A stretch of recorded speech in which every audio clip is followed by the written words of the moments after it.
Bienvenue à tous les auditeurs dans ce nouveau volet des Pod-Calais. Aujourd'hui, on va attaquer un gros morceau de la littérature cinématographique, si je peux m'exprimer ainsi, parce qu'on va commencer à s'attaquer à un gros pavé qui s'appelle Indiana Jones. Indiana Jones, donc l'homme au fouet et au chapeau, t'es dit. Pour notre chaîne secondaire des boules et des chaînes. Héros de notre jeunesse, on va dire, parce qu'on a quand même suivi ses aventures, que ce soit au cinéma ou à la télévision. Et pour moi, un peu plus sur l'écran des jeux vidéo ou dans les comics ou dans les romans. Ça, j'en parlerai un petit peu plus vers la fin. À mon niveau, moi, ce sera plus donc les films. Ouais. Un peu la série que j'ai découvert très récemment. Ouais, et puis quelques avis, mais pas les miens, malheureusement, sur les jeux vidéo aussi. Et puis, je pense que ce sera un dossier qui sera bien complet. Comme ce sera notre deuxième dossier de la saison 4. On a déjà la saison 4. Donc, déjà, on remercie nos 10 abonnés, là, pour commencer. Dont moi. Va remercier papa, maman. Va remercier tout le monde. Il y en a que 10, ça va, ça va. Le grand microcosme de Chiran, on va dire. Non, pas d'adresse, après, nos fans, ils vont nous harceler. Et il faudra aussi revenir un peu sur les produits dérivés et l'univers étendu, mais ça sera plus, on va dire, à ton niveau, puis j'essaierai un peu de m'adapter. Comme je disais, c'était les romans et les comics, surtout la matière littéraire qui est sortie en France, parce que si je commence à parler des États-Unis, il y a une fournée, il y a un truc, il y a un panier incroyable. Il y a autant, on va dire, d'univers étendu dans Star Wars que dans Indiana Jones. Non, c'est pas aussi puissant quand même. Je dirais que ça c'est moins, mais je préciserai quand même les choses tout à l'heure si tu veux bien. On n'aura pas Indiana Jones contre le Terminator. Oh, c'est nul. Non, on n'a pas de crossover. Par contre, c'est ça que c'est bien que tu me rappelles, mais il y a pas de crossover dans Indiana Jones, par exemple, comme on peut avoir. Mais on est complètement hors sujet déjà. Et on a déjà attaqué. Ouais, moi, je propose plutôt peut-être qu'on va en fait commencer par les aventuriers. Le premier film qui est sorti en 1981. Ouais, comme ça, on attaque d'abord les films que tout le monde connaît, les 3 films, parce qu'il y en a eu que 3. C'est genre de questions que j'avoue qu'il y en a plusieurs. Et puis après, on va revenir sur on parlera du 4 parce que je crois que le 4, il y a beaucoup de choses à dire sur le 4. Mais on va commencer tout de suite parce que de toute façon, si on voulait faire cette émission, c'est aussi parce que c'est les 40 ans de Indiana Jones. Donc bon anniversaire à Harrison Ford. Ouais, Harrison Ford, Steven Spielberg et surtout la franchise Indiana Jones. Ouais, donc la franchise donc le premier film qui est sorti en 1981. Alors moi je l'ai pas vu au cinéma, mais je l'ai revu dans le cadre d'une ressortie, c'est-à-dire juste avant la sortie du deuxième, le Temple maudit. Bon, est-ce que je commence un petit peu par les anecdotes, comment c'est un peu construit le projet, c'est-à-dire que on commence très tôt en 1973, c'est-à-dire que Lucas, lui, il est un petit peu inspiré par tout ce qui est serials et tous les personnages des années 30-40 où je vais préciser ce que c'est un petit peu le serial. C'est un film qui est divisé en plusieurs parties et qui était diffusé avant un film de plus longue durée. C'est un peu l'ancêtre de la série, quoi, en fait. Ouais, j'ai envie de dire un peu comme les épisodes de Doctor Who dans les années 60, c'est-à-dire que plusieurs petits épisodes de 20 minutes qui ensemble font une seule œuvre. C'est ça. Et toujours, à la fin de ces 20 épisodes, on avait toujours un cliffhanger. Ce qui obligeait un petit peu le spectateur, on va dire, à revenir en salle la semaine suivante pour voir la suite, quoi. Pour voir la suite. Ouais. Comme ça que si on arrivait à accrocher, on était déjà bien dépendant, on va dire, du truc pour devoir le suivre. Un peu comme ils font de façon avec les séries de maintenant. Ouais, c'est ça. Donc les séries des années 40, et puis il y a surtout un serial qui a tapé dans l'œil de George Lucas, c'est le serial de Zorro. Parce qu'il y a une scène dans le serial de Zorro qui est marquante, c'est cette scène où il poursuit à cheval un camion. Alors ça t'évoque une scène dans le film d'Indiana Jones, justement, cette scène où il poursuit les nazis en cheval, les nazis qui transportent l'arche. Voilà, la bête contre la machine. Donc voilà, c'est cette image, ça le marque fortement, Lucas. Et, tant qu'il va pas de lien en lien avec des singes, moi tout va bien. Non, mais ça c'est pour plus tard. Lucas, lui, il est fortement inspiré. De toute façon, Lucas, on voit bien que c'est la culture populaire qui est marquée par ça.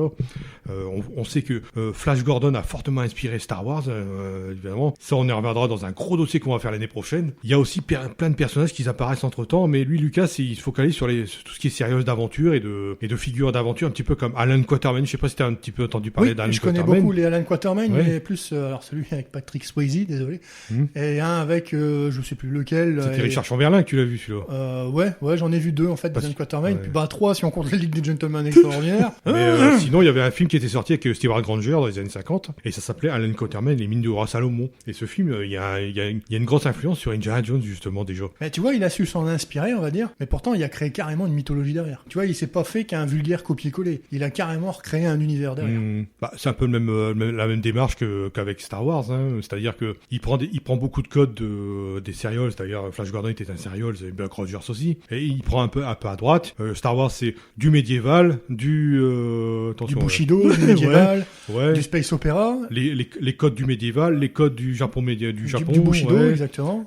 Pour tout ce qui est la patrouille Rogue Squadron, on reconnaît facilement tous les pilotes de la Seconde Guerre mondiale, tu vois. Ou même les chefs zéro, tout simplement. Ouais, c'est ça. Donc voilà quoi, mais on s'éloigne un petit peu du sujet, mais finalement on est toujours à la confluence d'influences diverses quoi. Il y a jamais vraiment quelque chose de créé à 0%. Je veux dire, ça émerge pas comme ça d'un coup quoi. Mais pareil, pour moi voilà, il arrive à créer une œuvre originale en s'inspirant d'œuvres que eux par contre sont tombés un peu dans l'oubli quoi. Tandis que ses œuvres à lui sont toujours là. Donc lui, Lucas, il discute avec un scénariste qui s'appelait Philip Kaufman, qui deviendra réalisateur plus tard, vu qu'on lui doit ce fabuleux film qui est Let of the Hero. Je sais pas si tu l'as vu ce film sur l'histoire de l'aéronautique spatiale. Donc c'est un film que je te recommande. Lui il construit l'histoire et avec Kaufman, il commence un petit peu à penser à une espèce de baroudeur, aventurier, pas prof d'histoire, tu sais, vraiment plus le mec.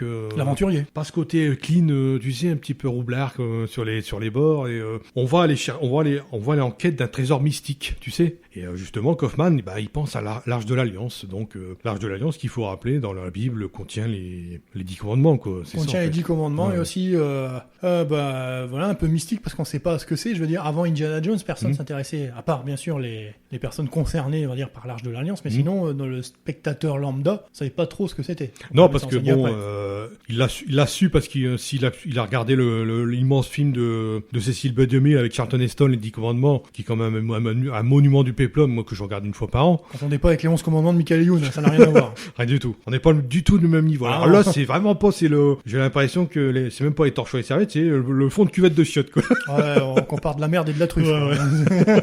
Voilà, quoi. Mais, 73, donc les prémices de cette idée qui naissent, quoi. Et ça se concrétise sur la plage d'Hawaï en 1977. 77, qui évoque, bien sûr, une autre grande saga qu'on ne signera pas. Ah bon, non, on va pas le citer à chaque fois. Parce qu'on le fait à chaque podcast. On cite Star Wars. Merde, je viens de le faire. Donc ils sont sur la plage et puis ils discutent. Il y a Steven Spielberg et George Lucas qui discutent. Et Spielberg vient justement de finir le montage de Rencontre du troisième type, qui doit sortir dans pas longtemps. Et lui, ce qu'il fait, c'est que il voudrait réaliser un James Bond. Il est très influencé par James Bond déjà, cette influence de ce personnage-là. Et Lucas, lui, il propose, il lui dit, ouais, j'ai peut-être une histoire pour toi, mais ça s'appelle The Adventure of Indiana Smith. Au début, c'est Indiana Smith. Ouais, Spielberg, il dit, ouais, je suis emballé, mais Smith, ça me convient pas trop, quoi, j'aime pas trop le nom. Donc lui, il dit, Indiana Jones, ce serait pas mal. Et voilà comment le nom se forme un petit peu. Il commence à discuter et tout, il commence un petit peu à piocher un peu partout, parce que il y a un personnage qui va revenir inévitablement, c'est le Tintin de Hergé. Ça, c'est, de toute façon, on a toujours dit que Indiana Jones, c'était le Tintin de Spielberg. Quand tu regardes justement le Tintin qui a été fait en 3D, je retrouve un peu des passages qui me font penser à Indiana Jones. Oui, notamment la poursuite en moto, où ils sont en sidecar. La poursuite en moto, où il lance des roquettes, ça arrive un peu partout. Mais Tintin, là-bas, c'est le reporter aventurier, baroudeur, qui explore le monde, souvent en quête de trésors ou de... En quête de réponse, jamais en quête de trésors. C'est-à-dire qu'il se retrouve toujours embrigadé dans des aventures qui le dépassent. Et il fait ça par passion de l'investigation, on va dire, puis il veut comprendre. Mais il y a toujours ce côté casse-cou et ce côté, il manque que le fouet et le chapeau, quoi, tu vois. Voilà, sauf que Tintin, s'il a une arme, il s'en sert de temps en temps, mais bon, ça reste, on va dire, Peggy 16, c'est-à-dire que y a pas d'extrême violence dans Tintin. S'il y a un blessé, il y aura pas de sang et trucs non, comme ça. C'est pas... Ça reste une BD. C'est une BD qui est très rythmée, moi j'aime bien, même regarder le dessin animé, ça me plaît. Même le film d'animation, je l'ai trouvé fort divertissant, alors que il a été massacré par la critique. Ouais, même les oranges bleues, j'ai bien aimé. Hein. Ouais, moi aussi, les oranges bleues, moins, mais par contre, le Tintin, le mystère d'Atoson d'or, j'ai bien aimé celui-là, tu vois. Alors celui-là, je l'ai pas vu. Tu l'as pas vu le premier? Non. Donc j'ai trouvé qu'il était pas trop mal. Et il y a donc plusieurs films qui influencent un petit peu Steven Spielberg. Il parle par exemple du Trésor de la Sierra Madre, un film réalisé en 1948 par l'immense John Huston avec Humphrey Bogart, où justement t'as cette image de l'aventurier. Déjà, il y a un chapeau qui ressemble un petit peu au Fedora de Harrison Ford, tu vois. Il y a cet aventurier un peu un peu sombre, ouais, qui est un peu cynique, quoi, tu vois. Personnage-là, ça lui plaît, quoi, Spielberg, complètement. Son visage est vraiment marqué par les expériences. Ouais, voilà, buriné par les expériences et des gens qu'on lit sur leur tête qu'ils ont de l'expérience. Ouais. Il y a des bons acteurs, hein. Ça va être un bon acteur pour jouer ça. Bogart, hein. ouais. Bogart, Et puis voilà quoi, il y a aussi L'Homme de Rio, je sais pas si tu connais ce film avec de Belmondo Philippe de Broca avec Jean-Paul Belmondo. Là, je connais. Tu connais, tu l'as vu? Disponible sur Netflix. Ouais. Mais c'est un film qui a beaucoup inspiré Spielberg par justement le côté. Alors indirectement, c'est un Tintin parce que lui, Belmondo, il incarne un militaire qui se retrouve au Brésil cherché après 3 statuettes. Alors ça rappelle évidemment L'oreille cassée, ouais. Ou le Temple du Soleil, ou ne sais quoi, d'autre. Enfin, puis il y a Belmondo qui arrête pas de courir dans tous les coins, qui saute sur les toits et tout. Enfin, il y a des trucs incroyables quoi. Tu vois déjà le Belmondo. J'ai du mal à dire le mot humour, mais il y a un peu de. Ah bah c'est très pastiche. Hein, ouais. Ouais, il y a un peu de pastiche dedans, et c'est ça qui est agréable à regarder. C'est que pour ceux qui ont envie d'un peu voir d'action, il y en a. Hein, je suis désolé, hein, Bébel il faisait ses cascades lui-même. Oh, mais grave. Donc l'action il y en a. Mais après, il arrive à. Ouais, j'ai envie de dire l'effet Marvel, c'est-à-dire qu'il arrive à détendre l'atmosphère sans pour autant péter l'ambiance du film. Et ça, c'est très intéressant. Il y a un charisme incroyable, Belmondo, moi, je trouve, dans ses films, parce que il arrive toujours à attirer la sympathie, et puis on a peur pour lui, on a peur pour ce qui arrive, parce qu'il y a une scène où il se retrouve un peu comme dans un Tintin, il se retrouve carrément, dehors, accroché à une fenêtre, tu vois, alors qu'il y a le vide juste à côté, quoi. Il y a des scènes incroyables dans ce film, même si on va dire, ouais, c'est léger, c'est pas un Belmondo extraordinaire. Si on veut une espèce d'adaptation non officielle de Tintin, on peut regarder L'Homme de Rio, pour moi c'est ça, quoi, tu vois. Donc voilà, quoi. Bon, c'est les 2 principaux films. Hein. Moi j'ai ajouté 2 autres films parce que c'est plus une inspiration, je veux dire, de vestimentaire. Alors on a par exemple l'acteur Alan Ladd qui jouait dans Le Défi de la mort, donc c'est un film de 1943, où on a Charlton Heston, dont on parlait tout à l'heure d'ailleurs, qui jouait dans le Secret des Incas en 1954, et là c'est le style, chapeau, blouson de cuir, limite le fouet sur l'épaule, et là on est en plein dans la mode vestimentaire du personnage, quoi. Et puis maintenant, quand tu dis pour toi c'est quoi un aventurier, tout le monde va te donner le style d'Indiana Jones ah mais carrément. Ou de Bob Moran. C'est Bob Moran. C'est vrai que Bob Moran, j'en ai pas parlé, mais ça aurait pu être une influence. Mais Bob Moran, c'est plus, c'est pas vraiment de l'historique. Hein. Il est plus science-fiction fantastique un petit peu lui. Hein. Ouais, un peu le cas d'Indy aussi. Ouais. Hein. D'ailleurs, je comprends pas que les Français aient pas fait un film sur Bob Moran parce que c'est vraiment un personnage super important, quoi. On va en faire un, nous. On va ouvrir un Ulule. Je vais pas m'étaler sur les diverses influences. J'ai cité les principales pour un petit peu dire le code vestimentaire, ça vient de là. Le personnage un peu cynique, ça vient de là. Les influences diverses du serial qui sont principales. Bon, je vais passer un petit peu au casting parce que Harrison Ford n'était pas le premier choix de Spielberg Lucas. Est-ce que tu sais qui c'était à l'origine? Est-ce que si je te dis un moustachu qui conduit une Ferrari dans une série, ça te dit quelque chose? Ah, Tom Selleck. Ouais, c'est ça. Ouais, mais pourquoi pas, hein. Il y a une belle carrure, Tom Selleck. Il y a aussi de l'humour. Donc, ça peut être bien, tant que c'est pas Tom Cruise, moi, je sais. Donc Tom Selleck qui a passé des auditions, qui était notamment retenu parce qu'il y a eu plein d'acteurs qui plus ou moins connus qui ont auditionné comme pour le rôle de Marion par exemple. Bon, je pourrais citer des actrices comme Dave Barwinger ou Barbara Hershey, mais il y a quand même toute une liste. Et donc si on parle de Tom Selleck, c'est-à-dire que Tom Selleck il était prêt à prendre le rôle. Et ce qui s'est passé, c'est qu'il avait déjà signé le contrat sur Magnum. Donc il pouvait plus se désister, il pouvait pas se libérer. Il avait déjà signé pour 8 saisons de Magnum. Ouais, puis ils auraient dû effacer sa moustache. Non, la moustache était inclus dans le contrat. Ça, y a pas de problème. Ah, je suis content de ma connerie. Ouais, là, c'est énorme, là. Mais voilà, quoi, Tom Selleck, donc, qui devait être un Ninja Jones moustachu, du coup. Il avait saison, il avait signé pour cette série, et le producteur, qui est Glenn Larson, il a complètement refusé de libérer, parce qu'il y avait une antériorité aussi. Il y a eu un procès de plagiat, vis-à-vis de, ça c'est une anecdote, hein. C'est, vis-à-vis de Galactica. C'était que Lucas avait mis un procès au cul pour Glenn Larson parce que Galactica plagiait Star Wars. Donc Glenn Larson en retour il dit t'auras pas Tom Selleck parce que tu m'emmerdais il y a quelques années, tu vois. Donc des petites affaires comme ça, non officielles quoi. Ouais, les joies du show business américain. Ouais. Donc pas Tom Selleck, il faut trouver un acteur. Il se trouve que Spielberg, il a regardé l'Empire contre-attaque et il s'est dit finalement Harrison Ford il serait bien dans le rôle. Et moi je trouve en plus qu'entre Solo et Ford, entre Solo et Indy, il y a pas trop de points communs. Je trouve que c'est pas un décalqué de Han Solo, donc ça va. Ça passe. Je trouve que les deux entités, Indiana Jones et Han Solo, sont distinctes. Disons que le jeu d'Harrison Ford est différent dans les deux films. Voilà, exactement. Il n'est pas tombé dans ce qu'il sait faire. Ouais. Il a pris quelque chose d'autre qu'il savait pas faire. Il essaye pas de faire la redondance, quoi. Exactement. Tu vois. Ça, je trouve ça bien. C'est-à-dire que Solo, il est un peu cynique, il est très porté sur la blague. C'est un pilote casse-cou. Bon, Indiana Jones, on va pas dire qu'il est pas casse-cou. Il y a quand même cette volonté de faire autre chose. Voilà. Ce qui n'est pas le cas, par exemple, pour Johnny Depp, qui fait toujours les mêmes rôles. Toujours. Alors, et tu vois, là, Ford, il a fait 2 rôles différents. Johnny Depp, il fait Jack Sparrow. Il fait dans Lone Ranger, c'est exactement le même rôle que Jack Sparrow. Exactement. Et quand il fait les films de Tim Burton, c'est toujours les mêmes rôles pour moi. Edouard Main d'Argent, toujours pareil. Sleepy Hollow, c'est pareil, quoi. Ouais, Charlie la chocolaterie, tout pareil. T'as un décalqué, quoi. C'est un peu le principe de ces acteurs qu'on dit, ouais, ils sont géniaux, mais des fois, t'as l'impression, c'est un peu comme du Will Smith. Will Smith, il fait du Will Smith souvent dans ses films. Johnny Depp, il fait du Johnny Depp dans ses films maintenant. Alors que c'était un grand acteur. Si tu prends Independence Day, on a demandé à Will Smith de faire du Will Smith. Parce qu'on avait tablé comme... Ouais, mais après... Comme ils avaient eu personne de célèbre, à part Goldblum, ils se sont dit, oh, bah Smith, t'es un peu connu, toi. Vas-y, viens, on va faire un film. Donc du coup, il a fait du Will Smith. Après, quand il a essayé de sortir de son rôle de Will Smith, bah, c'est un peu bidé, hein, comme dans After Earth ou des trucs comme ça. Voilà, ça n'a pas marché. Hancock. Et dans Hancock, ça va, tu vois. Ah, il est différent, là. Il est différent, mais il fait quand même du Smith. Hein. Ouais, surtout en C'est-à-dire, prison. j'en ai rien à péter, tout va bien. Surtout en prison. Ah, puis il devait être fatigué ce jour-là. La tête dans le cul. À chaque fois, on l'a ramené dans le podcast, celui-là. Ah, ça, et Juggernaut qui se prend un câble. On fait du Will Smith parce que je pense que les producteurs lui demandent de faire du Will Smith. Tout simplement. Il peut faire autre chose. Regarde, je sais pas si t'as vu le film Ali sur le boxeur, qui est totalement différent. Tu connais pas Will Smith là-dedans. Mais encore une fois, là, il y avait clairement annoncé la couleur qu'il voulait pas faire du Smith. Enemy d'État avec Gene Hackman, par exemple, de Tony Scott. Je sais pas si tu l'as vu. Ouais, je l'ai vu. C'est différent aussi là-dedans. Dans Aladdin, il fait pas de Will Smith. Et c'est assez bien. Ouais, mais c'est pas un podcast sur Will Smith. Ni sur Johnny Depp. Alors, on va revenir sur Harrison Ford. Alors, Harrison Ford, bon, on va dire qu'il était un petit peu à l'aube de sa carrière, hein, dans ces films-là, parce que il a été lancé par Star Wars. Il y a eu des rôles secondaires après. Mais après Indiana Jones, il a commencé à faire des rôles plus sérieux. Je pense notamment à Mosquito Coast ou Witness. Des films qui sont un petit peu plus des rôles un peu plus intimes, on va dire. Et puis il s'est pas enfermé dans ses rôles, tu vois.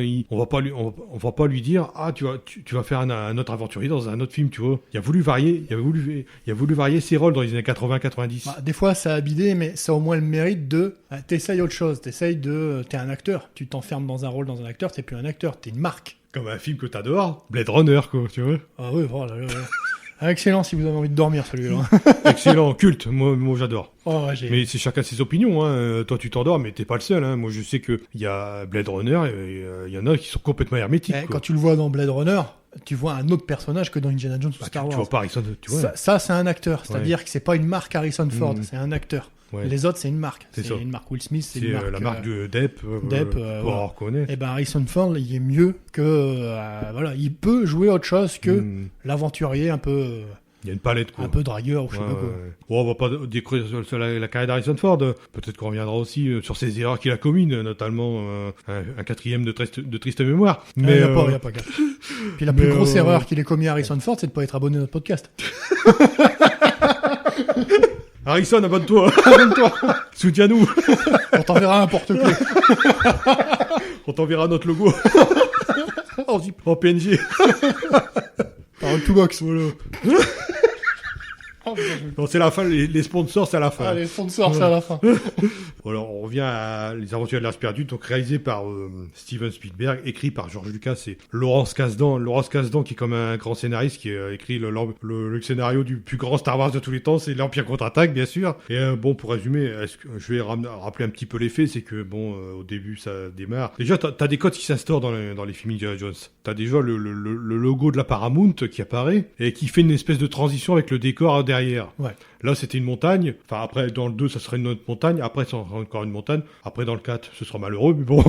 Mais, il y a pas, il y a que 3. Il y a toujours cette transition vers un décor montagneux, quoi, tu vois. Un peu comme dans les transitions Star Wars, c'est-à-dire de l'espace vers une planète. Ouais, c'est ça. Donc, on trouve déjà, et puis t'as aussi cette espèce de carte du monde, où t'as le point rouge qui décolle, et puis t'as un point rouge qui part d'un autre point. Et ça, c'est resté dans la culture pop, hein. Ouais, complètement. Et ça, t'as déjà des codes visuels. Donc, t'as déjà cette intro, je dirais, si tu permets, je vais passer un peu plus de temps sur cette intro qui est en Amérique du Sud. Donc situé en 1936, parce qu'il faut bien situer aussi l'intrigue. C'est-à-dire que on va pas te claquer le personnage tout de suite dans une scène d'action. C'est-à-dire qu'on le voit de dos, on voit marcher de dos dans la jungle amazonienne, et c'est seulement quand il est en danger qu'on voit son visage.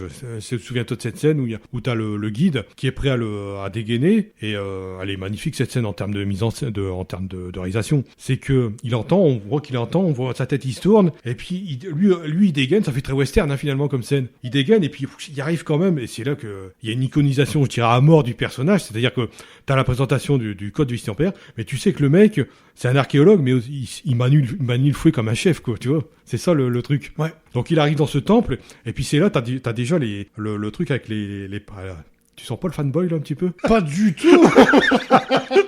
Il arrive dans le temple, il n'y a plus qu'un guide parce que les autres ils se sont barrés parce qu'ils ont eu peur des malédictions. Ouais, des malédictions. Une espèce d'aura. Et il arrive dans ce temple, mais c'est vraiment génial, quoi. T'as une suite de pièges et d'énigmes que tu dois résoudre. Alors il croit, il y a ce côté humoristique, il croit, ah ben je vais échanger les statues avec le sac, hein, ça va aller, quoi. C'est tranquille, hein. Quoi. Puis il est content. Hein. Puis tout d'un coup, t'as le sac qui s'affaisse, puis tout le temple il commence à s'écrouler, donc il doit courir à travers les flèches et tout, puis t'as une espèce de crevasse. À travers les pièges, la boule d'Ardage qui lui tombe dessus. Ouais, la scène avec la porte qui s'ouvre, qui se ferme parce que l'autre il l'a trahi. Ouais. La scène qui se porte, tu te dis merde, il va s'en sortir parce que il est au bout d'une liane, le mec, il y a 2 doigts de crever. Juste au dernier moment, il passe en dessous de la porte et il arrive à rattraper son fouet. C'est magnifique cette scène. Je crois que c'est ma scène préférée d'Indiana Jones. Tu vois, puis ça met un peu d'humour, c'est-à-dire que il s'en sort tout juste, hein, il passe en dessous, il s'en sort tout juste, mais il prend quand même le temps de chercher ses affaires.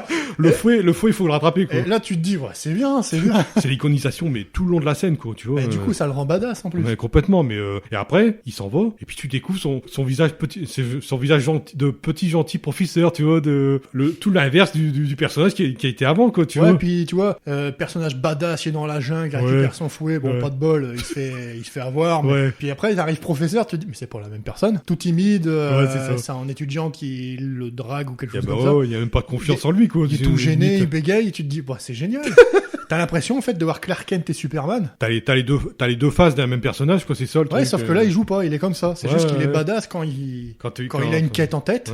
Et qu'il est un peu perdu quand il a une caquette en face de lui. Ouais, il est complètement en transe, on dirait, quand il y a Indiana Jones version aventurier, tu vois. Bah, tu vois, la version prof, il est tout gentil, quoi. Mais tu vois, quand il lui explique la situation, tu vois. Ouais. Et il est en prof, bla, machin, là, il explique tous les trucs. Puis tout d'un coup, quand il lui donne un indice, puis tu vois son regard qui se transforme en aventurier. Et ça, c'est bien, quoi. Ça y est, c'est la transformation. C'est Harrison Ford, je crée 2 personnages en un, quoi, tu vois. Ouais, 2 en 1. Et puis voilà, quoi. Donc, j'espère qu'elle a demandé 2 fois le cachet.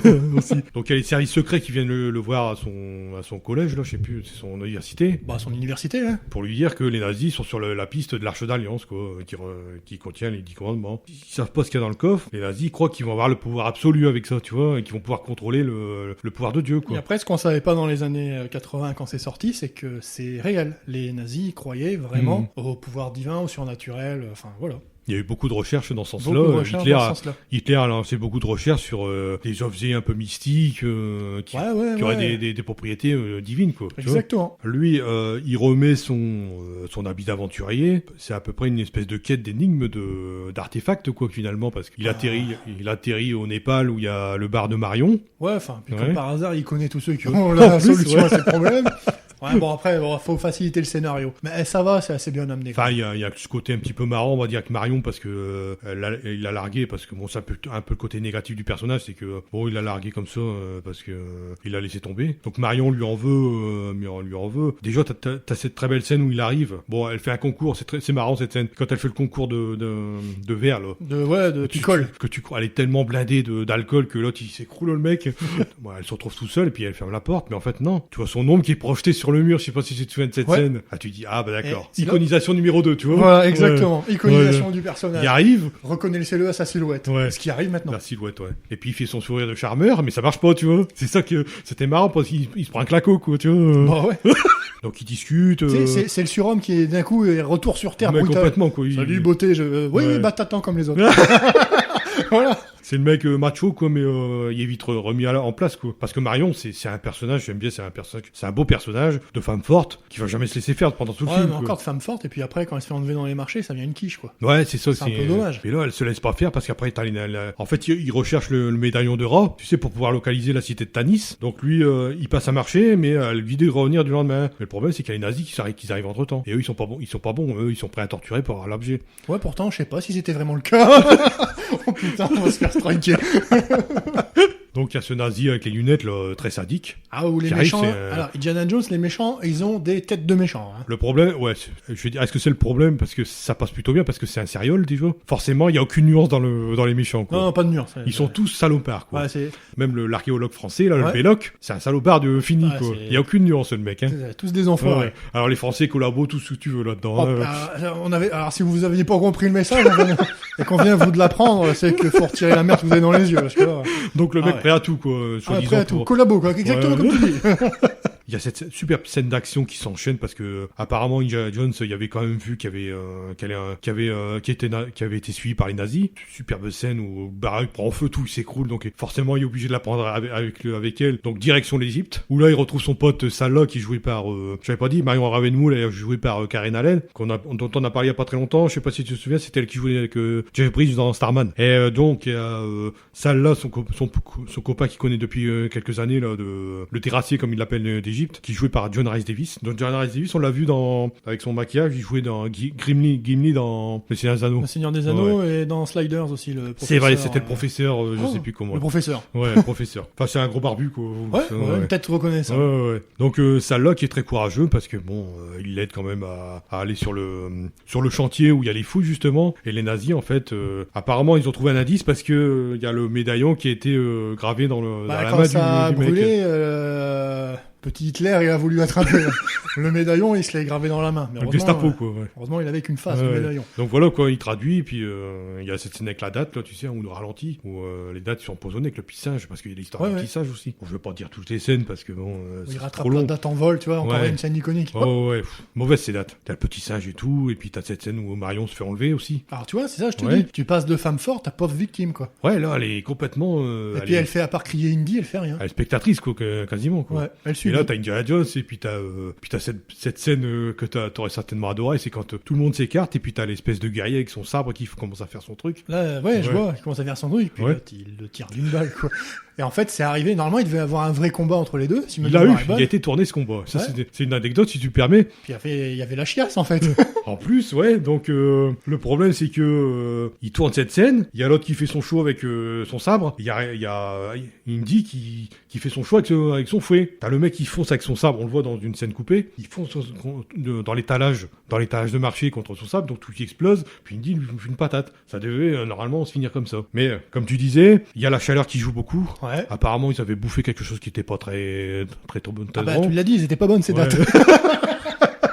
Donc le plat local n'était pas très bon pour Harrison Ford, douleur gastrique d'après ce que j'ai compris. Et donc Steven Spielberg a dit on va pas retourner 4 fois la même scène, donc tu fais dégainer quoi. Et encore voilà, et paf, une scène iconique. Complètement. Ah, je veux dire, elle est géniale cette scène. Comme quoi, faut pas se prendre la tête des fois. Mais est-ce que ça cadre vraiment que le personnage, tu trouves Oh bah c'est marrant parce que en fait, comme il courait avant dans tout le marché, il était fatigué, il avait pris plein la gueule. Tu vois, il fait une tête de ouais, j'en ai marre, puis il tire dessus. Bah c'est génial, t'y crois. Tu dis le mec, il dit bah ouais, et pourquoi? C'est vrai, tiens, t'as un mec en face de toi, il veut te buter, il sort un couteau, toi t'as une arme, bah tu lui tires dessus. Le côté héroïque, il a pu là-dedans aussi. Oh, moi je trouve ça génial. Moi, j'aurais préféré la scène avec le fouet, tu vois. Ça me fait penser au film où les mecs, il fait en 1 par 1, 1v1, ouais, vas-y, lâche ton arme, on va se battre entre hommes. Moi, le mec qui me sort ça, j'ai une mitrailleuse, je lui mitraille sa gueule, hein. Je suis désolé. Et du coup, voilà, cette scène-là, elle te fait, oh, bah ouais, c'est exactement ce qu'il faut faire. C'est vrai que c'est une scène culte du film. Hein, elle est culte, elle est culte. Totalement, hein. C'est une scène que tu retrouves sur YouTube, hein, finalement. Ouais. Tu tapes Indiana Jones, hop, Indiana Jones dégaine, quoi. Après, il y a cette scène aussi géniale où il met le médaillon et puis il le plante, puis t'as le soleil qui passe à travers pour refléter dans la maquette. Exactement où il doit aller. Après, il va avec le bon calab. Comme ça, il arrive directement à voir le bon endroit. C'est génial cette scène, je trouve. L'idée, elle est excellente. Il faut attendre le soleil qui soit à tel zénith, niveau, tu vois. Voilà, puis il fallait une bonne distance pour le bâton. Du coup, les autres, ils creusent trop loin. C'est génial. Elle est super. Ouais. Puis après, donc, ça continue et ils trouvent justement cette plaque. Mais il y a un truc qui va pas dans cette scène parce que ils sont vraiment à côté du chantier des nazis. Et donc, ça m'étonne pas qu'ils se font repérer. Je sais pas pourquoi ils ont pas fait ça de nuit, quoi, tu vois, un truc comme ça. Parce que, bon, de nuit, il y a moins de monde. Ouais.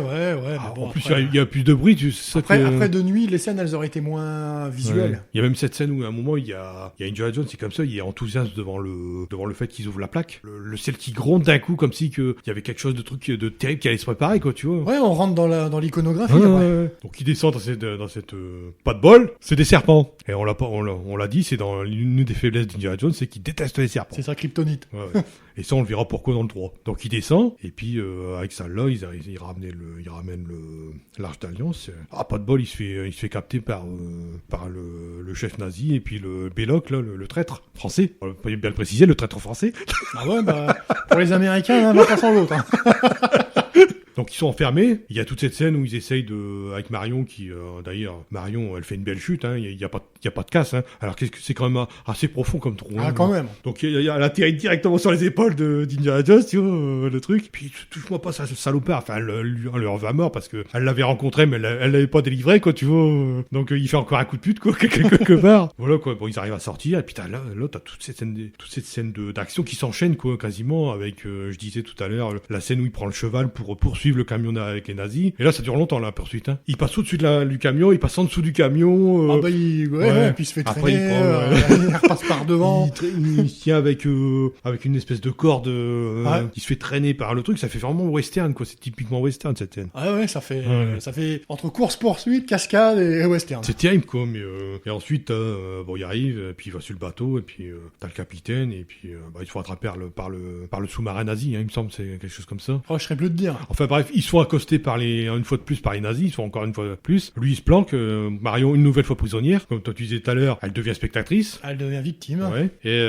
lui, Indiana Jones, alors tu le sais comment dans une scène coupée, comment il arrive à suivre, parce que ils disent qu'il s'est accroché au périscope, mais moi il y a un truc qui me pose problème, c'est que si le sous-marin il plonge, va falloir qu'il retienne son souffle, t'es d'accord avec moi? Bah ouais, il y a quand même un certain kilométrage jusque l'île. Ce que j'allais dire, puis la pression, il plonge un peu bas le périscope. Alors ça c'est une scène coupée parce qu'on voit Harrison Ford qui est suspendu au périscope, tu sais, donc on peut supposer que peut-être que le sous-marin il reste émergé, on va dire entre guillemets. Donc ça c'est un peu la facilité. Puis ils arrivent à cette île où il y a toute cette cérémonie, tu vois, où ils sont attachés, ils font la cérémonie juive et tout, et puis t'as cette scène, il y a la traditionnelle, je vais dire scène d'horreur qu'il y aura dans les Indiana Jones. Ils ouvrent le truc, mais le problème c'est que comme c'est des représentants du mal, t'as tous ces fantômes qui se transforment en monstres. Enfin au début c'est tout des spectres, des anges, puis après ils deviennent des démons quoi. Voilà. Puis t'as cette scène où ils fondent littéralement. Exactement. Quoi. Et du coup t'as une scène, toi t'as un film d'aventure on va dire 90% du temps,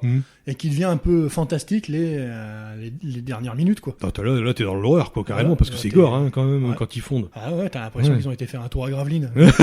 Donc c'est sûr. Ça fond, mais c'est vachement bien fait quoi. C'est même pas numérique.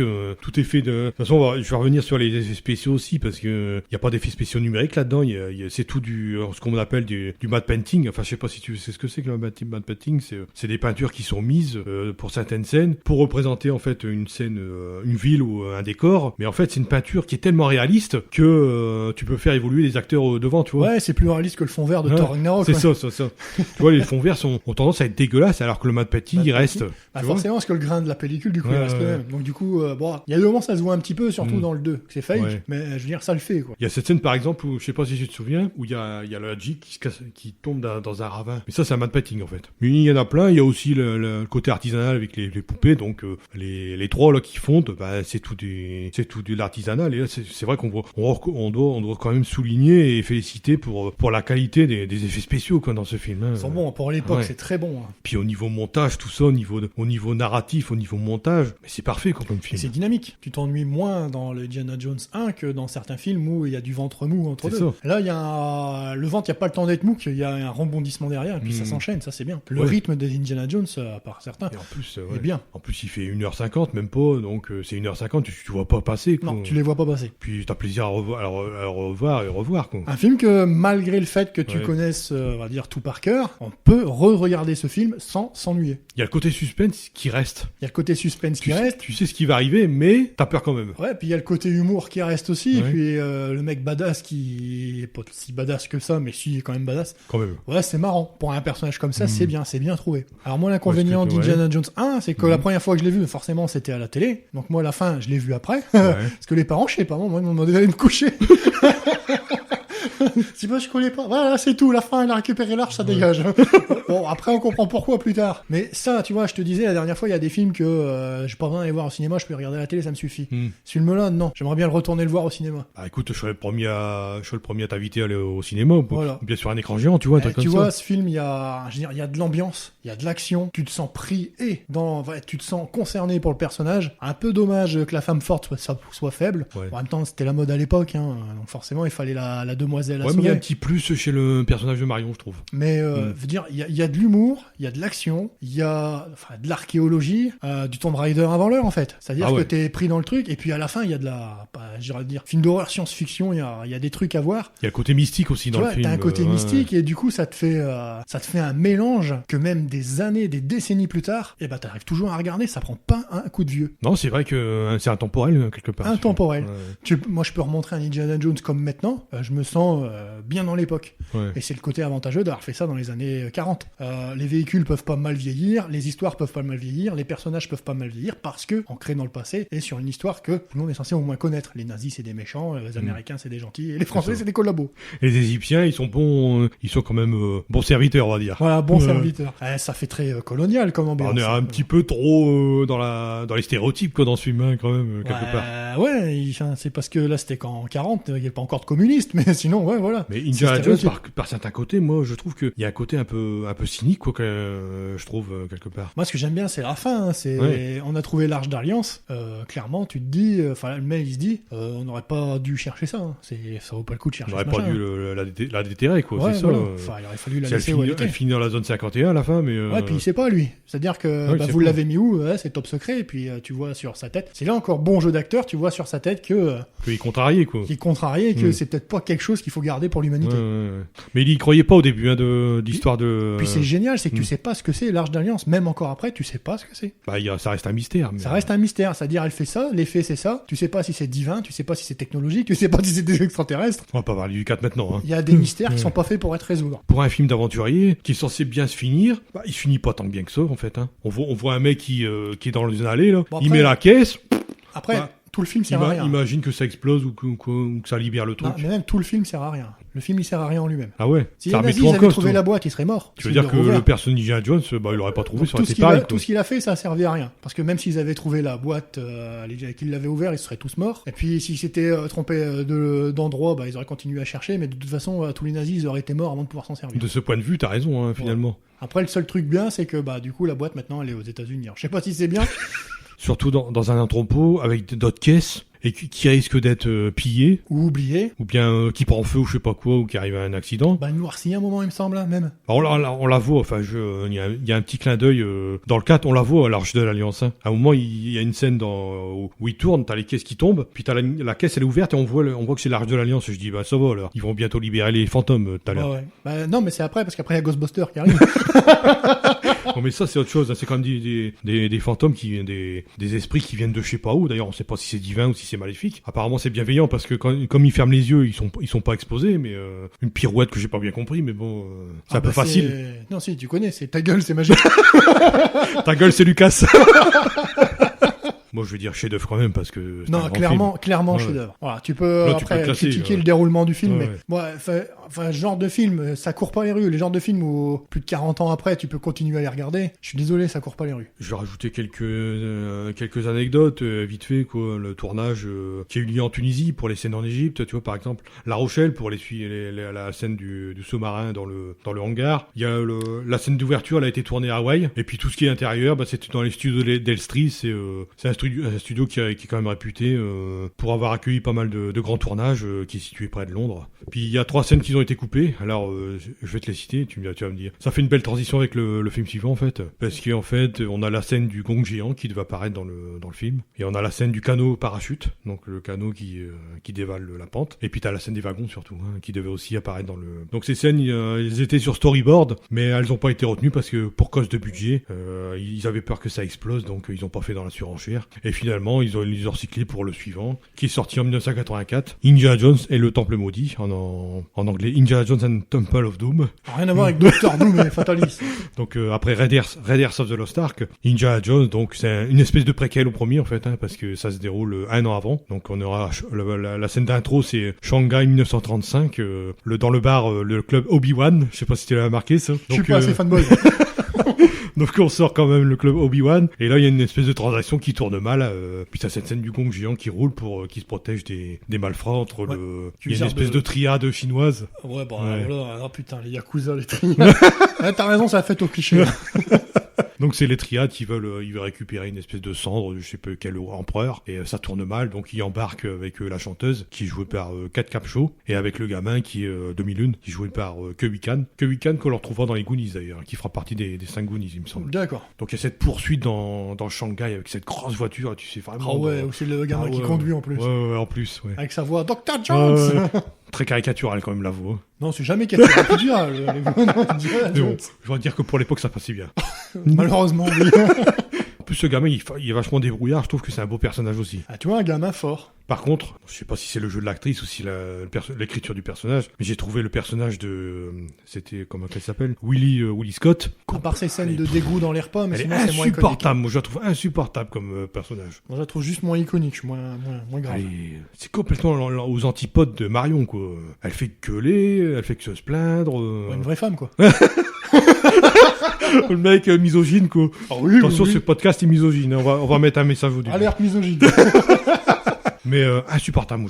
Pourtant, cette actrice, je l'ai revue dans d'autres films, elle est pas mauvaise. Là, franchement, je sais pas ce que Spielberg il nous a pondu, là, mais franchement, ce personnage, il aurait pas été là, quoi. Ça aurait été un plus pour le film, je trouve. Bien, il aurait fallu écrire le truc d'une manière plus subtile. Donc, ce que je disais, c'est qu'ils prennent l'avion, mais l'avion, justement, il appartient au chef de la triade. Tu vois, les pilotes qui sautent, ils sautent tous, on est déjà arrivés, quoi. Puis non, en fait, l'avion, il doit s'écraser sur une falaise. Puis c'est là qu'il y a la scène du canot. Alors l'autre, c'est exagéré, hein. L'autre est dans l'assurance au niveau effets spéciaux. Après, ça devient ça devient n'importe quoi, spécial, là, on va dire. Ouais. Alors, il saute avec le canot, il dévale la pente, là, ça va encore. Mais après, il tombe d'une falaise, et il retombe tranquillement sur l'eau. T'as remarqué? Puis, il y a pas de dégâts, hein. Non.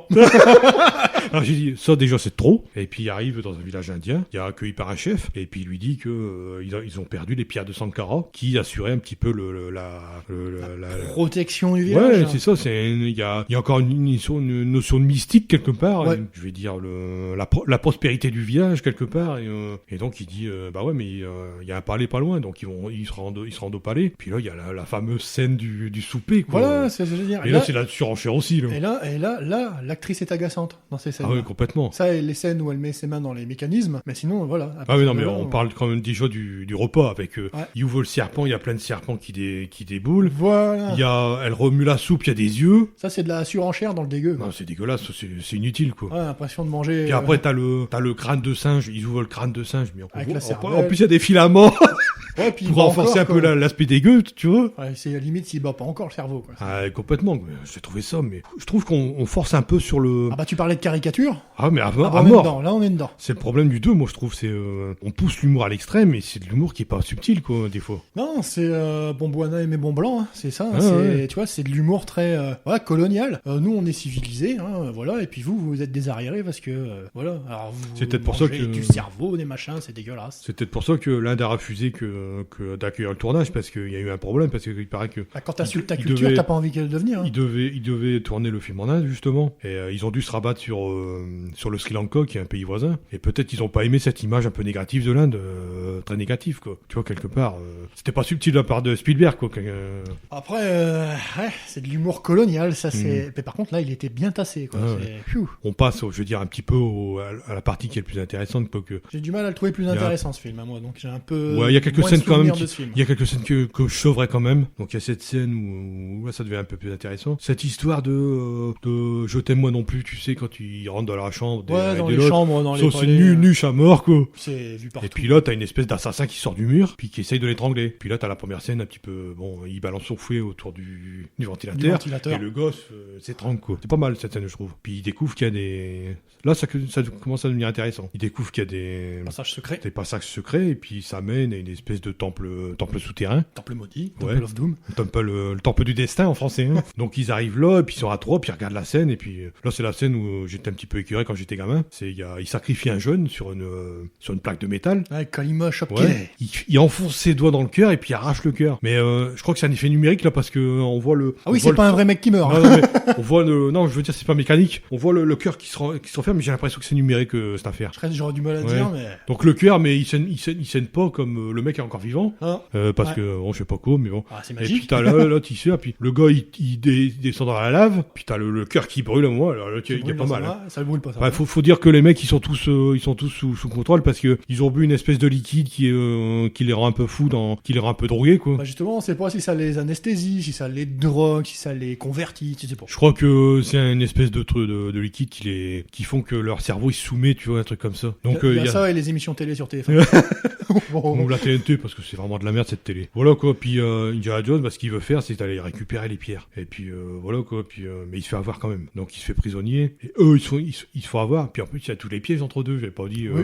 avec les pointes et tout. Ça c'est très sérieux. Ça. Et même là, avec les mécanismes où il faut mettre la main dans les C'est insectes. ça, il y a Tu vois, plein de bêtes, on a une il y a plein de surenchère bêtes sur et le tout, dégueu, ouais, tu l'hôtel gueule, parce qu'il faut Ouais. mettre sa main, parce qu'ils sont écrasés, puis tu vois le poids qui commence à rentrer dans le chapeau et tout, c'est super bien fait ça. Puis bon, t'as ce piège, finalement ils se font tous avoir, quoi. Ils se font tous les prisonniers. Tiens, d'ailleurs, cette scène, elle m'a fait penser au vide ordure dans Star Wars, tiens. Ouais, c'est vrai en plus. Ouais. Ouais. Tiens, on va à Star Wars là. Ça fait longtemps, Ça hein. fait longtemps, ça faisait 1 heure. Comme quoi on est en banque là. Et donc il y a cette scène où bon ça traîne un peu, mais t'apprends finalement que qu'ils recherchent la 3e pierre Sankara dans la mine. Et là t'as quand même cette image un petit peu très dure des enfants qui sont réunis en esclavage. Là c'est vrai que dans ce côté-là c'est un peu plus sombre que les autres, hein, Indiana Jones. Par l'esprit quoi, je veux dire. L'enjeu, il est pas pareil. Tu vois quand même des gamins qui sont Libérer maltraités, l'esclavage. qui sont fouettés et tout. Bon c'est dur quoi. Bon, bah, c'est un indice standard dans le Nord-Pas-de-Calais. Hein.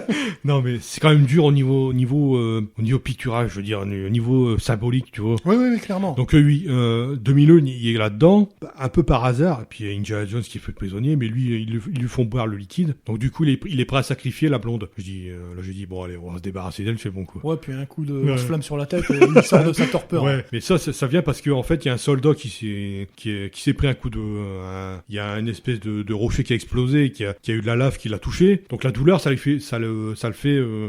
réveille en fait de cette espèce de, Ouais. ce qui s'appelle du Ça sommeil le sort de le sa sommeil de torpeur. Kali, c'est ce qu'ils appelaient comme ça. Et donc lui, c'est ce qu'il fait, c'est qu'il prend la torche et puis parce qu'il devient salopard, hein. Il lui fout une claque, il maltraite tout le monde. Enfin, ça dure pas longtemps. Hein. Je veux dire, on a peut-être voulu qu'ils soient un peu plus salopards, quoi. Tu vois, ce côté un peu dark le dark side d'Indiana Jones, tu vois. Côté obscur. Mais il est content de mettre la gonzesse sur le sur le truc en métal. Il dit ah bon, on l'a sacrifiée, elle va brûler vive et tout, hein. Et puis t'as le gamin qui arrive, puis il essaie de réveiller. Puis l'autre il dit qu'est-ce que tu veux, et puis il faut une tarniole. Puis l'autre il se rend compte quand même qu'il prend la torche et puis il le réveille quoi. Puis Ouais. l'autre il fait semblant, mais en fait il s'est réveillé. Puis ça t'as toute cette scène. Mais moi ma scène préférée c'est dans les mines. C'est quand il commence à délivrer tous les enfants et tout, qui est sur les plateformes et tout. Ouais. Ça fait très jeu d'arcade. Hein. Ah ouais, ça fait jeu de plateforme. Là, Il prend le fouet. Quand j'étais gamin, j'ai jubilé, quoi, tu vois. Il prend le fouet, il passe d'une plateforme à l'autre, il se bat contre les mecs qui sont assez balèzes, hein. Il se bat contre un gros balèze sur une espèce de... Que l'autre, il finit écrasé, d'ailleurs. Ouais. Parce que il y a le Marajo qui est avec les poupées vaudou, là, une espèce de poupée vaudou. Ouais. Ouais. Mais cette scène-là, je la sauve du film, tu vois. C'est celle que je sauve du film. Après, t'as la scène qui est un petit peu dans la surenchère, c'est la scène des wagons. Ça, c'est complètement... Ah, là aussi, ça fait jeu un peu vidéo. what the fuck, quoi, tu Ça vois. fait Hugo délire. Ah mais hein. complètement. À un moment t'as plus de rame. T'as le wagon il saute d'un truc à l'autre. Avec un crevasse. Bon après savoir heureusement que ils vont pas nous faire du coup du wagon qui va tomber dans l'eau, tu vois, qui va tomber d'une falaise, tu Non, vois. ils l'ont déjà fait. Vous pouvez pas le faire deux fois. Mais hein, hop, ça tombe. Donc le wagon il tombe et puis t'as cette scène. Et j'aime bien aussi la scène du pont, quoi, qu'elle est un petit peu exagérée. Ouais, Donc ouais, il coupe le pont et puis il arrive à s'attacher parce que tout le monde y tombe dans les. Puis ils sont bouffés par les crocodiles.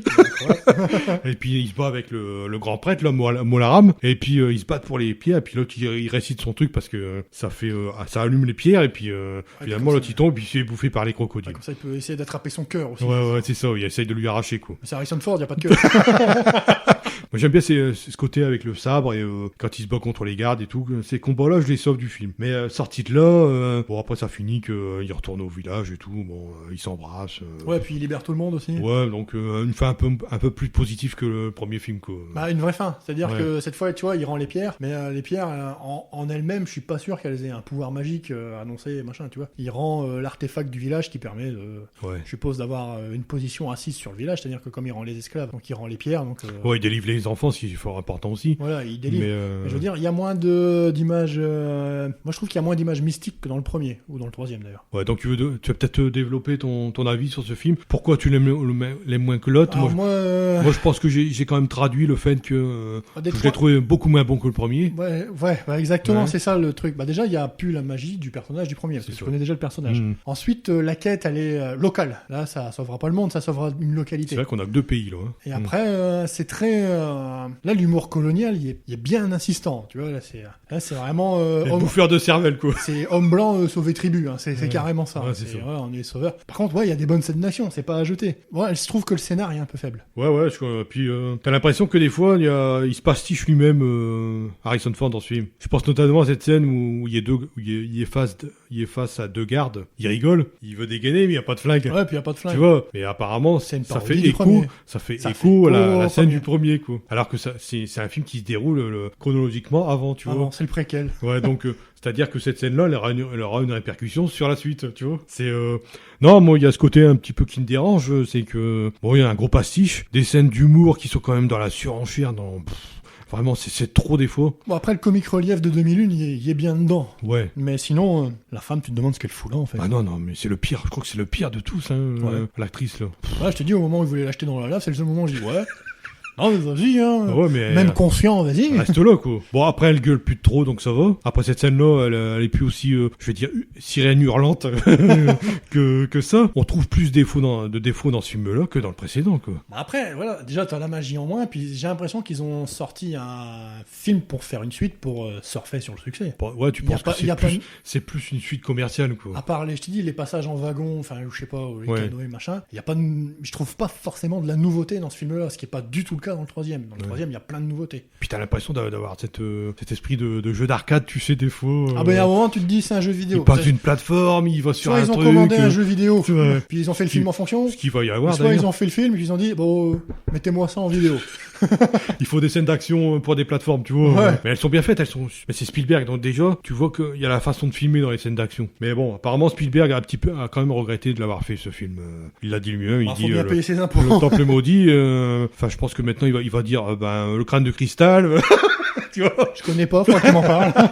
Donc, à mon avis, je vais dire quand même que je l'ai rehaussé parce qu'il y a le 4 derrière. Donc, finalement, c'est pas un si mauvais film, même s'il est inférieur aux autres, tu vois. Finalement. Ouais. C'est le problème. C'est que, le problème, c'est dans, que tu dis- dans le niveau de médiocrité, Voilà, tellement que là, tu as chié, tu dis, oh, ça va, ça passe. je vais dire, il cadre bien avec les autres, mais il est inférieur, tu vois. Oh, il est inférieur, Ouais, il est ouais. clairement inférieur. Il y a beaucoup de défauts, moi. Et je dans la trouve, réalisation, et dans ouais. le scénario, et dans le Mm. jeu d'acteur. Des Voilà, acteurs en quoi. général. Donc je parlais de tournage, bon, il y a des tournages au Sri Lanka, comme j'avais dit, encore à Macao, pour les scènes de la scène d'ouverture et les studios d'Elstree. Alors il y avait quelques influences de films. Il y a notamment un film qui a énormément d'influence sur tout le côté esthétique. C'est le diptyque Le Tigre du Bengale et le Tombeau hindou, qui est réalisé en 1959 par Fritz Lang. Fritz Lang, tu connais peut-être pas. Fritz Lang, c'est le réalisateur de Metropolis. Je sais pas si tu connais Metropolis. Ouais, ça me Quand parle, même j'ai pas dû le voir. l'un des plus grands films de science-fiction, même si c'est en muet, c'est un film muet. Hein. Donc c'est un film qui a quand même pas mal posé les bases de la science-fiction. Hein. Que ce soit pour Blade Runner, que ce soit pour Ghost in the Shell, je veux dire, Metropolis, c'est la référence absolue. Hein. Même pour Star Wars, hein, parce que le robot qui apparaît dans Metropolis, il a inspiré C-3PO. Donc c'est pour te dire. Puis là, il était un petit peu parti sur un scénario de la légende au début, c'était la légende du roi singe. Je sais pas si tu connais cette légende. Hanuman Non, le Sun Wukong, le roi singe, en fait. comme Son Goku, quoi. Ouais, c'est ça. C'est roi singe, c'est une vieille légende chinoise. Ouais, il y Tu a connais, d'ailleurs peut-être des films qui sortent il y en a là-dessus. plein que- C'est un prêtre, un cochon, un roi singe et Mhm. je sais plus la quatrième personne qui voyage en fait et puis ils vivent des aventures. C'est ce qui a donné d'ailleurs la légende de Sangoku. Sangoku C'est vient ça, de là, ouais. son C'est inspiré chara-design de Dragon Ball, ouais. vient de là. Dragon Ball s'inspire de ça. Et en fait, ouais, c'est très très très connu en Chine. Enfin, au pays Asie, voilà, très connu. Par contre, très confidentiel. On va dire dans les pays civilisés comme le nôtre. Je connaissais pas trop, c'est le mythe, mais bon, c'est l'histoire d'un singe qui naît sur Terre, qui est un petit peu, on va dire, d'ascendance divine, mais il est pas immortel. Hein.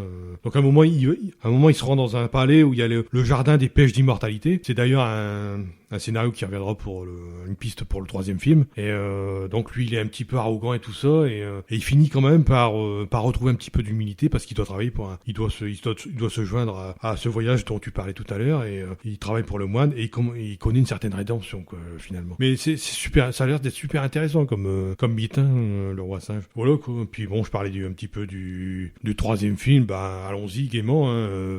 Indiana Jones, c'est la dernière croisade, sorti en 1989. Indiana Jones and the Last Crusade, donc toujours réalisé par Steven Spielberg. Qu'est-ce qui domine le casting là-dedans? C'est l'immense Sean Connery, bien sûr. On en parlait il y a pas longtemps. On a fait notre petit hommage. J'irais pas jusqu'à dire que c'est lui qui fait tout le film. Pour moi, il y a égal avec Harrison Ford. Il est au-dessus d'Harrison Ford. Il est au-dessus. En termes de jeu, tu veux dire? Pas nettement, mais voilà, au niveau charismatique. Ils sont sur le même plan, quoi, tu vois. Alors que dans le premier, dans le 2, il y a Harrison Ford est largement au-dessus des autres. Oh oui, il y a que Harrison Ford. Mais là, Sean Connery. Ils se partagent la vedette. Hein, mais là, c'est obligé. T'as le père et le fils, ils ont la vedette. Puis un super duo, quoi. Ça marche super bien. Ça marche super bien. Mais bon, pour commencer, on a déjà cette scène qui se déroule en Utah en 1912. Donc on a déjà les prémices du jeune Indiana Jones, quelque part, qui est joué par River Phoenix. Lui, donc, il recherche la croix de Coronado, donc il poursuit, il y a avec des pilleurs de tombes, tout ça, des pilleurs de trésors, et il y a une espèce de course qui est pas mal faite, hein, ça finit sur le train. Là, par contre, j'ai trouvé dans cette intro, c'était un peu vite balancé, le Origins, on va dire, entre guillemets, parce que t'as la cicatrice sur le menton, c'est sur le menton, t'as l'usage du fouet, et puis t'as la peur des serpents. Quasiment toute la même scène, quoi, tu vois. Puis son antagoniste aussi, donc il va toujours perdre lui, quoi. Il lui donne le chapeau, quoi, tu vois. Aussi, Et justement, je trouvais que cette transition était pas trop mal amenée, parce que il lui met le chapeau, il baisse la tête, puis quand il se relève, c'est Harrison Ford, et qui se fait tataner sur le bateau pour récupérer cette croix, qu'il récupère finalement, parce que ce qu'on n'a pas dit dans le premier, c'est qu'il avait perdu l'idole qui était dans le temple. C'était Belloc, le traître français, qui c'est français, c'est traître. Donc là, il récupère la croix de Coronado, il la ramène à son ami Marcus Brody, qu'on avait un petit peu vu dans le premier, là, son directeur d'université. Directeur d'université, ou aussi directeur du musée, on a du mal à dire. Et donc, il lui ramène, et il est super content, et là, ça marche bien. Et cette fois, là, il reçoit une espèce de paquet avec le journal de son père dedans. C'est un peu le point de départ de l'intrigue. C'est-à-dire que son père recherche le Graal depuis qu'il est jeune, Indiana Jones. Donc, exactement. Il y a une vingtaine d'années, quoi. Il dit clairement que c'est le travail de la vie de son père, quoi. Parce qu'il faut rappeler que son père était, ça s'est précisé plus dans la série, c'est qu'il est professeur d'historique médiévale, et qu'il fait beaucoup de conférences dans le monde. Donc, ça, on le développera un peu plus dans la série que tu adores. Mais voilà, quoi. Mais voilà, quoi. C'est un premier indice. Je pense que c'est une espèce de tremplin vers la série, ce film-là, quelque part. Voilà, quoi. Donc, il va cumuler les indices, et il y a un milliardaire qui s'appelle Donovan, qui vient le voir et qui lui demande de partir à la recherche il lui montre une table avec des inscriptions, et il lui dit il faudrait trouver la deuxième partie. Donc il part à Venise, et là il rencontre cette charmante scientifique qui est Elsa Schneider, qui est jouée par Alison Doody. Et là, on voit Indiana Jones, c'est le charmeur, quoi, tout de suite, hein. Il essaye, quoi. Il pensait que ça... il pense qu'à ça, lui, hein. C'est un peu le Tom Holland de Far From Home.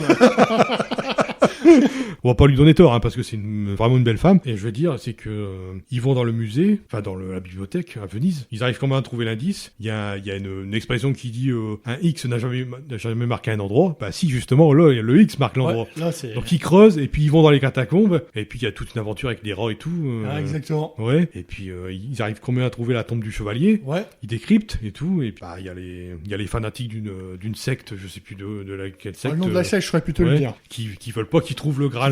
Voilà, exactement. Donc c'est cette poursuite à Venise, et puis il y a cette poursuite en bateau là, qui finit entre les bateaux là. Exactement. Puis t'as l'espèce de la grosse hélice qui va pulvériser les bateaux. Qui est en train de pulvériser le bateau. Là t'as peur pour le personnage, qui n'était pas forcément le cas dans l'épisode d'avant. Non, c'est sûr. Mais là t'as vraiment une scène de suspense. Il dit mais il a vu qu'il était en train de se faire broyer le bateau là. Il est en train de lui dire qu'est-ce que tu veux, tu vois. Il est en train de le malmener, le mec. Et puis finalement il le relâche, et puis il lui dit ton père il est au château de Brunwald en Autriche, je crois, ou un truc comme ça. Pour moi en Allemagne. Ah, si on Donc, joue il sur les arrive. clichés. Là, il y a une scène un petit peu humoristique où il fait passer la gonzesse pour son boy. Il y a assomme le gars, et puis il le fout dans le truc. Puis, en fait, là, il y a un peu abandonné l'idée de retrouver le Graal. Hein. C'était son père qui voulait retrouver avant tout. Hein. Ouais. Donc, c'est pas que le film, c'est pas que la quête du Graal, c'est la quête, il faut retrouver le père. Faut retrouver le père parce Ouais. qu'il a des éléments pour finir la quête. Ouais, et mais il faut parce retrouver que, aussi du coup, faut retrouver aussi le père, le père spirituel aussi, je veux dire. voilà, quelque le part. père spirituel, Ouais. puis les éléments du journal. C'est Ouais. c'est pour que le fils accomplisse la tâche du père. C'est ça. C'est symbolique. Hein. C'est la passation de relais, quoi. Ouais, passer le relais, exactement. Ouais. Donc là, il passe d'une fenêtre à l'autre. Elle est pas mal aussi, cette scène, quand donc il rentre. Puis évidemment, t'as la première apparition d'Henry Jones. Elle est hilarante. Il y a Somme son fils parce qu'il croit que c'est un nazi. Ouais. Puis après, il lui montre le vase. Il dit, regarde, c'est une copie. On voit, c'est le grain. Tu vois, le mec spécialiste, quoi. On voit, c'est le roi bibliothèque. C'est pas du tout le mec de terrain, quoi. On le voit tout de suite, quoi, tu vois. Ouais, puis dans sa façon d'être aussi. Ouais. Quand il y a les poursuites et tout, il est toujours stoïque, tu vois. Ouais. Et à puis peine s'il regarde pas sa mais montre. c'est en tout se disant, l'inverse des rôles de Sean Connery il y a plus avant. Exactement. C'est le gars, tu sais, le gars, le baroudeur, le mec, le costaud, quoi. Et là, c'est comme tu dis, le rat de bibliothèque. Ouais, ouais, et, ouais. Tout l'inverse voilà. c'est une interprétation qui est vraiment tout en finesse, quoi, tu Ouais. vois. Ouais, Encore quelqu'un qui Ouais. sait jouer plusieurs rôles. c'est ça. Limite, on dirait pas de chez Sean Connery, mais tu dirais, c'est Sean Connery, c'est vraiment Sean Connery parce que il est complètement effacé derrière son personnage, quoi. Ouais, puis je sais pas, il y a cette substance de personnage, tu vois. Ouais. Enfin, il le vit, le rat de bibliothèque. Il y a une croit telle à fond, profondeur dans le Ouais, rôle, quoi, super. tu vois. Ah, il a investi, c'est clair. Puis après, t'as toute cette scène où il y a des quiproquos, oui, les Jones, ils lèvent la main, ils sont prisonniers. Alors, elle est pas mal cette scène Cette scène. avec quand ils sont sur Dans le siège. Dans la cheminée. Là. Il dit c'est pas le moment de faire du sentimental, père. Alors que l'autre, ils sont briqués. Alors le briquet il tombe, ça prend tout partout, Tout donc partout. ils sont obligés de. Ils Ah. font un tourniquet avec dans la cheminée. Là. Puis t'as l'autre qui gueule. Les Allemands, il y a plus les commence Allemands. à tirer, puis après. T'as l'autre qui tire dessus parce qu'il rigole, mais après il y a le bâton là, tu peux pour Ouais. tourner le bazar, parce que c'est une trappe secrète C'est apparemment. une trappe secrète Ouais. qui mène vers la salle de Ouais. communication. Alors t'as toute cette. Finalement, il trouve un escalier parce qu'il y a un peu maladroitement, il trouve cet En escalier. essayant de se ouais, carrément maladroitement, de Puis pur ça, cette hasard. super poursuite qui est un petit peu médiévale, comme quelque part, avec il prend l'espèce de truc avec le drapeau, barrière, là, ouais, et le puis, barrière, le puis ils porte-drapeau. font tomber les sidecars. Ouais, quoi. à C'est la- génial cette à la scène. limite Ouais. du duel de chevalier, Ouais, quoi. ouais. Ah, c'est Ouais. super marrant. C'est génial, quoi. Puis après, il veut aller vers en Jordanie, je sais plus, là, pour retrouver Marcus Ouais, et ouais. Salah, qui sont là-bas. Je me rappelle plus du pays, mais je sais qu'ils doivent. Ouais, se donc déplacer. voilà, quoi, il y a un canyon avec tout ça. Mais Ça non. ressemble mais- fort aux ruines de Petra, d'ailleurs. Mais le problème, c'est que Elsa Schneider, elle avait récupéré le journal. Donc il dit, si t'as pas le journal, tu pourras pas passer les épreuves. Puis il y a toute cette discussion un petit peu tendue avec le père et le fils, quoi. Tu vois. Un peu aussi. Donc il met une gifle parce qu'il dit, Voilà. t'as été un peu trop loin, quoi. Mais on voit l'humilité d'Harrison Ford dans le jeu, hein, quand même. Même quand il s'énerve, Henry, on dit, ouais, c'est vrai que t'as été un peu loin, quoi. Et finalement, au lieu de s'échapper, non, ils vont dans la gueule du loup carrément parce que en plus c'est un défilé où il y aura Hitler, il y aura tous les nazis quasiment, tu vois. Donc c'est vraiment la gueule du loup. vraiment quoi. dans la gueule du loup. Ouais. Là, Donc c'est- il retrouve quand même assez vite, je trouve, Elsa Schneider. Et là c'est un petit peu facile au niveau scénario. Faut bien aider le scénar. Ouais. Mais après, justement, il a entraîné vers la foule. Donc il se retrouve devant Hitler. Ouais, avec Là, le tu vois journal. le journal, il fait un dédicace. Là, tu crois qu'il va brûler son livre. Ouais. Et là, il y a Hitler qui, voilà, hein, c'est ça, encore une caricature. Et puis il y a Hitler Ouais. qui signe le journal. Bon, il est sympa. Ah oui, bien, j'aurais bien aimé le connaître. Un point Godwin pour moi. Bon, Hitler, si tu nous écoutes. Du fond de ta tombe. Non, On va te faire striker, un je truc comme ça. cautionne non pas, je cautionne pas. Non, mais bon, c'est bien que c'est de l'humour. J'espère qu'ils vont pas prendre. Voilà quoi. Donc Hitler, il signe et puis dégagé quoi, parce qu'on Ce croyait qu'il passage-là, il était top. Hein. il est hyper tendu quoi. Parce que C'est tu hyper vois, tendu comme Il comme filme truc. Harrison Ford plus bas qu'Hitler, tu vois, Ouais. pour montrer que c'est le Führer, quoi, qu'il y a de la prestance. Ouais. Et puis, voilà, il prend le carnet, il signe, il dit, un fan, enfin, un truc dans le genre, et Ouais. il rend le carnet. Voilà, t'es pété de rire, quoi. Ouais. C'est Parce bon. que c'est hyper tendu comme scène. Mais hein, et je trouve. puis je veux dire, On quand, voit- quand on il voit- détend de on la voit scène, qu'il est amené vers il est poussé, il peut même pas s'en sortir. Quoi. bah, justement, tu vois, il est poussé, tu dis non, puis au moment quand il est de lui, tu dis, putain, il est foutu, puis ouais, quand il signe le machin, tu te dis, Ouais, voilà, et du coup, tu me dis, ouais, c'est une bonne scène. Ça, c'est Spielberg, quoi, C'est tu une vois. bonne scène. Ouais, c'est Spielberg, quoi. Il veut mettre une scène comme ça, Après, quoi. Spielberg qui peut ridiculiser un nazi, va Ah pas se gêner, ouais, hein. il fait, de toute façon, Ouais. il fait beaucoup dans ses films, Ouais. dans les Indiana Jones. Voilà, quoi, donc, il retourne dans ce pays, là, où il y a Salla et Marcus. D'ailleurs, le rôle de Marcus est un peu plus développé que dans le premier. Dans le premier, il était quasiment... Il participe un peu plus. un peu figuration, quoi. Marcus, dans le premier, c'était un... Il servait à rien, quoi. Ouais. Ouais. Mais là, il y a un peu plus dans le rôle du... En plus, c'est une longue connaissance à Henry, en fait. Ouais, puis c'est un comic relief Ouais, aussi. c'est ça, en fait. Voilà. Parce qu'il fait un peu le mariole, hein, sur les chevaux, sur Ouais. le char, tout ça. Il y a cette magnifique poursuite qui fait un petit peu écho, je trouve, avec le cheval et le camion. Là, t'as le cheval et le char. Voilà, et le tank. Bon, c'est pas trop mal fait. Il y a un moment de suspense où il est accroché au canon, Ouais, où il va passer vers la falaise. des rochers. Là, il s'en prend plein la gueule, tu vois. Mais il réussit quand même. Et puis t'as toujours un suspense où il faut sauter avant que le nazi, que le grand, parce qu'il y a un grand méchant nazi aussi là-dedans. Hein, Ah bah ouais. Ouais. J'ai oublié de parler de la scène du Zeppelin, en fait, entre deux. Ah ouais, avec l'avion. C'était pas trop mal, ça. Mais ça, c'est mal foutu au niveau des effets spéciaux. Qu'est-ce que ça se voit? C'est moche. Bah, c'est quand même compliqué. À part descendre un vrai Zeppelin.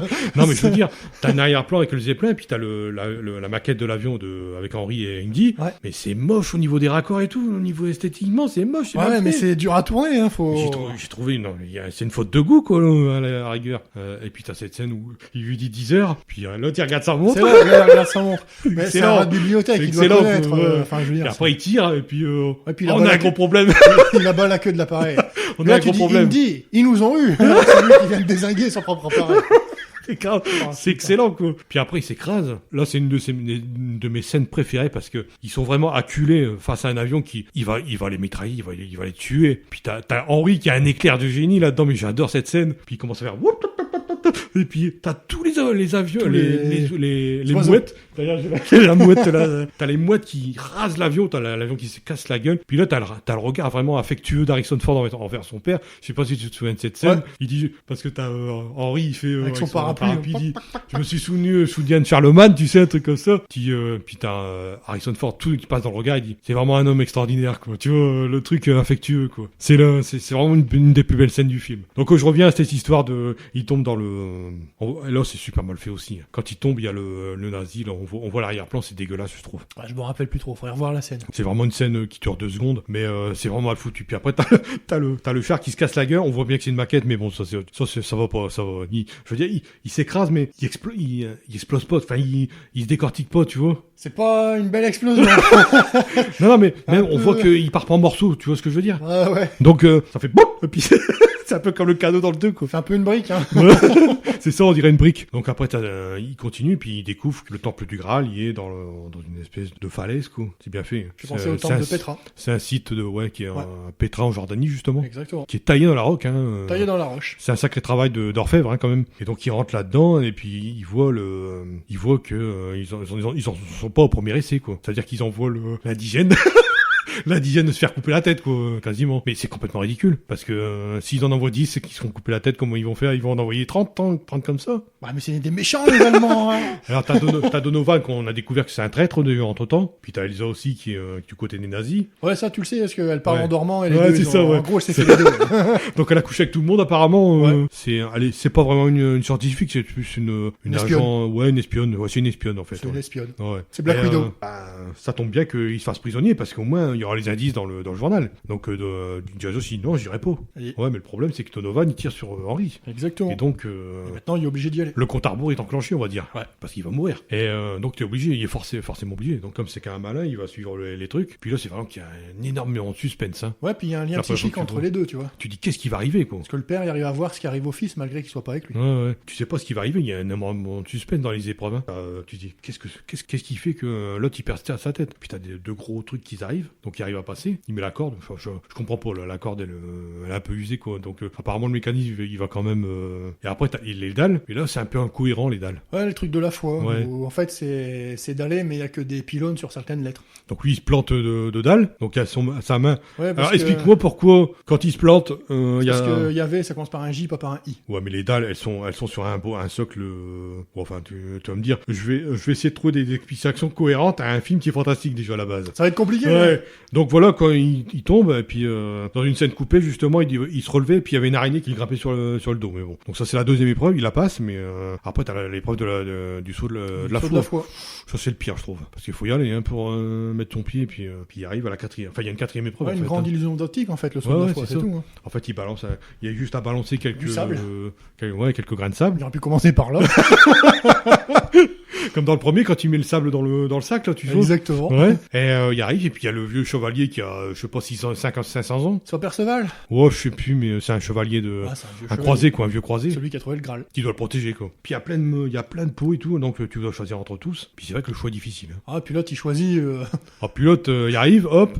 Quel très bon archéologue. Ah bah, je vais le prendre, la scientifique, elle lui dit, mais je suis sûr qu'elle l'a fait exprès. Je suis sûr qu'elle l'a fait exprès de lui faire choisir le mauvais truc. Et il dit, ah ouais, c'est le vase d'un roi. Ouais, avec plein de bijoux, donc d'or, très riche, très faste. donc là tu le bois, puis t'as l'effet gore du film quoi, comme dans les autres. Ouais. Alors là, il perd sa peau, il vieillit, puis il devient tout squelette, puis il explose sur le mur et puis voilà quoi. Voilà. Donc ce n'était pas un choix très judicieux.